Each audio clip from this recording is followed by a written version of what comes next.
Australia in the Margaret River wine region, which is a gastronomic hotspot full of passionate producers.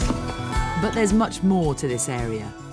It has an incredibly diverse landscape and one of the most stunning coastlines I've ever seen. I've explored WA's vibrant nature capital, Perth, been hosted by Margaret River's finest food and wine producers, and now I'm going to walk it all off. Stay with me as I discover the natural treasures along the Cape to Cape Trail. In 1801, on his expedition of discovery, French explorer Nicolas Baudin dropped anchor here, naming the bay and adjacent cape after his two boats, Géographe and Naturaliste. It was the most valuable natural history expedition of its time, doubling the known species of flora and fauna. Today, the lighthouse at Cape Naturaliste is the northerly starting point of the stunning Cape to Cape track. Thankfully, not much has changed. This place is still a biodiversity hotspot.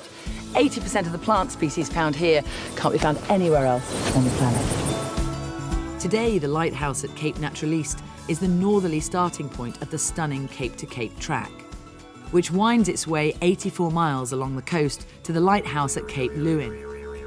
Indigenous Wadandi and Bibbulmun people have lived here, working in harmony with nature for 50,000 years. And guide Josh Whiteland knows more than a little about the area. It's so beautiful around here, Josh. I guess you never tire of this view. Funnily enough, the Aboriginal name for this place is called Kerriginningup, which means place of beautiful scenery. Lives up to the name. So what ailments will this cure? Well, this plant here is called one-ang tree. Some people call it peppermint bush. We crush the leaf, it releases the oil, and you rub it into your skin. Good for mosquito, insects, sandfly. Also great if you have any bacteria in your mouth or cut. Chew it or swallow it? Just chew. Just chew. And when we go hunting, instead of talking to each other, That's tangy. we use the leaf to attract animals. In between the thumbs? Yep, in between the thumb, like that. Yep. No, nothing. Not quite. Maybe they're sleeping. Possibly.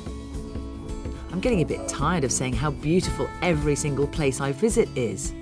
And what has become perfectly clear to me is that some of the most incredible natural sights are completely free.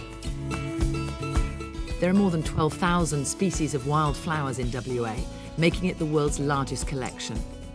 They lay a glorious multicoloured carpet from north to south for 6 months of the year. But the plants here also come in giant proportions.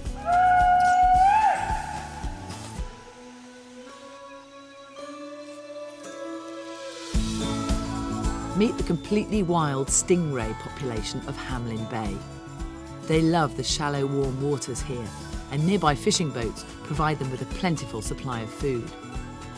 This is the coastline that keeps on giving. Between May and December, this is one of the best places in Australia to witness the spectacular annual migration of humpback and southern right whales. Locals call it Humpback Highway. This is where my journey along this breathtaking coastline ends. Cape Leeuwin Lighthouse, where 2 of the world's 7 seas are said to meet.